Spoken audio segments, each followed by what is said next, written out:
Hello everyone and welcome to our preparation for the theory exam in the Netherlands. Today we are going to talk about roundabouts. So today's session is among the easy ones, but it's very important at the same time. So let's get to it. First, let's discuss when we should expect to see a roundabout. So you are driving normally down the road, then you saw this sign, this triangle over here with these arrows rotating. So this means there is a roundabout ahead, of course. And inside the roundabout, you can see this sign over here. It will always tell you the direction of the roundabout. So you might tell me, Sari, why always they have to mention the directions? Aren't all the roundabouts heading in the same direction?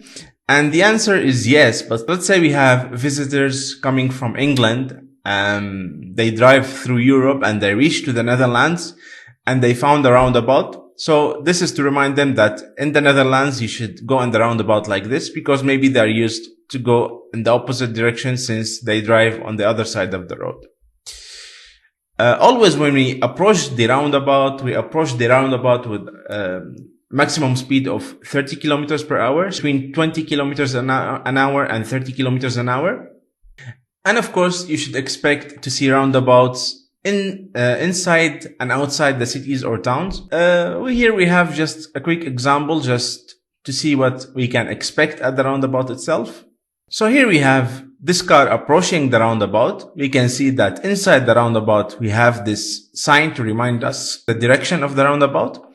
And we can see other signs to organize the priority and to organize the movement of the vehicles on the roundabout itself. Now, always you should consider the roundabout as intersections. So the roundabout actually is an intersection.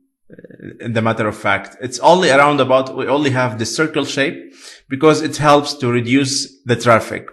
I will explain in later scenarios how they can reduce the traffic by using the roundabouts and why we don't have like normal intersections. But as we learned before, we have two types of intersections. So we have also two types of roundabouts. We have even roundabout, meaning in this scenario, we don't have shark teeth. We don't have signs to organize the priority on the roundabout. We can see that we have this sign over here, but this sign is not organizing any priority, just telling us that this is a roundabout and the direction of the roundabout is as per the direction of the arrows. In this scenario over here, however, this is like uneven intersection or unequal intersection.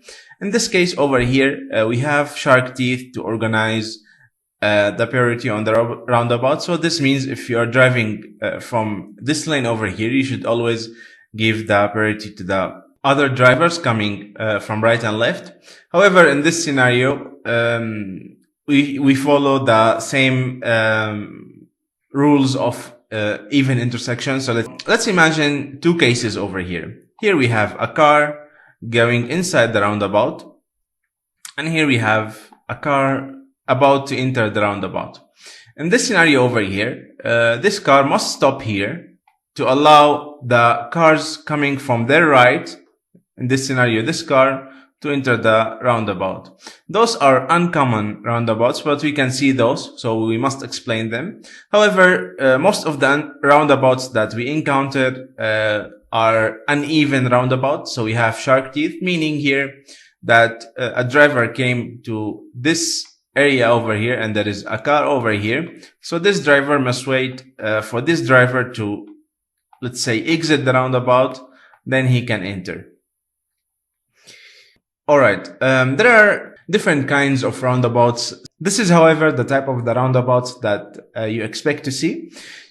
So you should expect to see a roundabout where there are shark teeth to organize the traffic. So here we have also a zebra bud or zebra crossing, meaning drivers from here must give priority to pedestrians and to drivers. Drivers of all types, of course. So maybe they are driving a bicycle or maybe they are driving a normal car.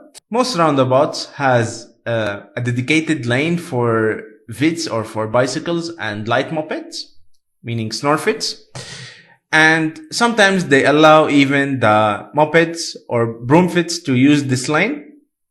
or this path, meaning like if we have a scenario where they allow mopeds to use this lane, they must use it. So what we see in the picture is the common roundabouts, meaning that there is a lane inside the roundabout for the bicycles and for light mopeds. There is shark teeth to organize the priority for the vehicles, and there is also zebra crossing to organize the priority for pedestrians. And we can see that this roundabout has 2 slots. There are roundabouts with 1 slots, maybe 2, maybe 3, and even more. We're going to cover those very shortly. Okay, now when we have a bicycle lane or a cycle lane, the bicycles and light mopeds, they are obliged to use it, so they must use it. Here we have this example. This graph on the ground is telling me that this lane is for bicycles and snowfits, and it's also for mopeds, meaning for the broomfits. So let's say I'm driving a moped. I must use this lane. I cannot use the normal road. Now let's talk about when you should give a signal when you're entering the roundabout. Here in this scenario, as usual, we are driving this beautiful red car. We're approaching the roundabout. So in this scenario, we are going right, meaning taking the first exit. So remember those are even helpful for you if you're using the GPS. So always this exit is the first exit. This is the second exit. And this is the fourth exit. Sometimes there are less exits. Sometimes there are more, depending on the roundabout. But this is the roundabout that we are discussing today. And this is the common one, of course. So here we are taking the first exit. So when you want to go right from the roundabout, you always put the right signal before entering the roundabout. So here we approach, here we have, let's say, a broken line. Now you enter this area over here. You have this solid line starting from here. So from here you start using your right signal and you cross the roundabout like this and you exit the roundabout from here. From here you can switch off your signal. Now let's discuss the other scenario that we have. Let's say you want to go straight from the roundabout. If you want to go straight from the roundabout, then you don't have to use signal while entering. So let's imagine again, here we have our broken line here. You enter here, you don't put any signals. You enter the roundabout, if it's clear, of course. Then from this spot over here, we have this yellow marking over here. From here, you start using your right blinkers or right turning signals. This will give the information to the other drivers that you are taking this exit. Now, let's discuss how this will organize the movement and how this will reduce the traffic. So let's say we have a car over here, okay? And let's say this car, he wants to go like this, all right? So you're also entering the roundabout. Now this car, because we have this shark teeth, if you're inside the roundabout, he must keep waiting for you till you cross. So let's say you reach up till here and you put the signal. So this driver, he doesn't have to wait anymore because you'll not disturb his way. So he can exit right away. He doesn't have to wait for you. This will ease the traffic. So there is a car after him can also cross the roundabout if the roundabout is clear. However, if you don't put signals, he will keep waiting. The traffic behind them, behind that car will build up. And now we have to imagine that we have cars on all sides of the roundabout. This will create much bigger traffic. That's why roundabouts are designed to reduce the traffic. And you have always to put the signals to give the other drivers the directions that you're heading. So let's discuss a different case. Now let's discuss if you are taking the third or the fourth exit. We have the example over here. In this case over here, when you are taking the third and the fourth exit, from this spot over here, you start putting the signal. So again, we have our broken line over here. You enter here, you don't put any signals, but before approaching the roundabout, when you reach to the solid line over here, Then you put your left signal, and let's say you're taking the third exit. So you take this slot inside the roundabout, and then once you reach to this area over here, you start putting your right signal. So you start with left signal, reach to this spot, right signal, then you exit. Same thing if you are using the fourth exit, pretty much similar. So you enter the roundabout, and at this spot over here, you start putting your right signal, and then you cross to this slot, and then you take the exit over here. All right. So now we have a bit more complicated scenario. Now we have different lanes and different slots inside the roundabout. Let's discuss how we can enter the roundabout in this case. We have 3 different cars. Each car is going into a different direction. So here we have the yellow car. If we notice here, before we enter to the roundabout, we have the graphs telling us where we should be located on the road. So here, if I'm willing to go right, I should bring my car to the right lane in advance, because here it's telling me this lane is dedicated for the people going right.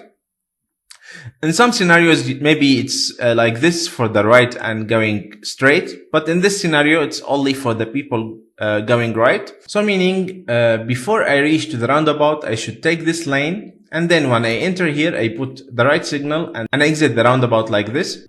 In the other scenario, let's say I'm driving into this lane and I want to go straight. So from here, I change to this lane. Of course, I do all the necessary actions. I dance the 3 dance move, and I put the signal. I change the lane as I should.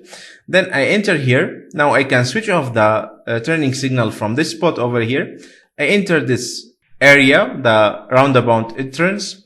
Then I don't have to put any signal. I use this slot of the roundabout. And then, as we said before, when I reach to this spot over here, I can start putting my right signal and I exit the roundabout. Same thing applies for the red car over here. It's whether it's going to the third exit or to the fourth exit.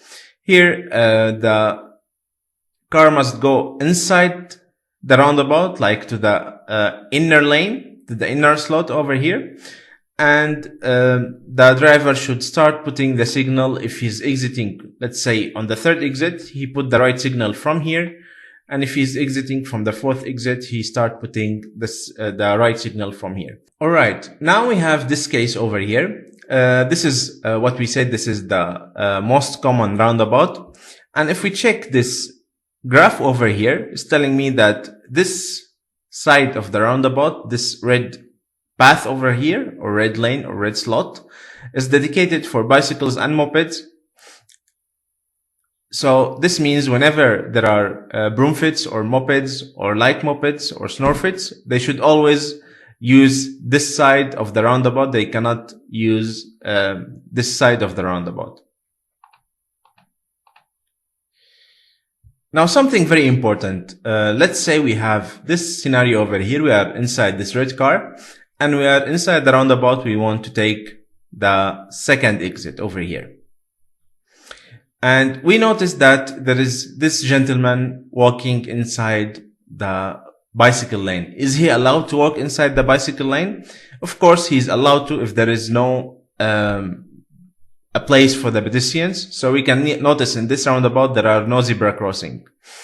So in this scenario, should we allow this person to cross? And the answer is yes, because there is a golden rule telling us whenever you are turning, you lose priority. So we consider always that you are inside this roundabout. Whenever you take an exit, you are making a turn. So if you are making, you're going round and round in the roundabout, it's fine, no issues. But as soon you decide to exit the roundabout, no matter from where, you have to give priority to all road users. All road users, meaning pedestrians, meaning other vehicles on the road, all type of other road users, maybe some animals, we don't know. All right. Now let's say we have the same type of the roundabout, but we have this gentleman. Let's say he's walking here, okay? And let's say we are at this section over here. Now, should we wait for this person to cross, or can we cross? In this scenario, we have shark teeth, but shark teeth, if you remember, it's only give the other drivers the priority, not all the road users. Meaning, if I reach to this area over here, if there are no bicycles or no cars coming, no other drivers coming, then I can enter the roundabout. Doesn't matter that there is a person walking from my left. All right. However, this is a totally different scenario if we have, for example, zebra crossing. If we have zebra crossing, then of course we have to wait for the pedestrian till the pedestrian cross, then we can enter. We have a great feature in our website that helps a lot to get prepared for the theory exam, which is the exam itself. So basically, you do the exam, and if you pass the exam in our website, you should be able to pass the exam easily at the CBR. Now, as usual, we leave you with some important words that we use during the session, or the words that we think that you must learn. Just take a look on those. We have only a few examples this time. And that's pretty much it. Thank you very much for watching and listening. I hope you enjoyed this session today. See you in the next one.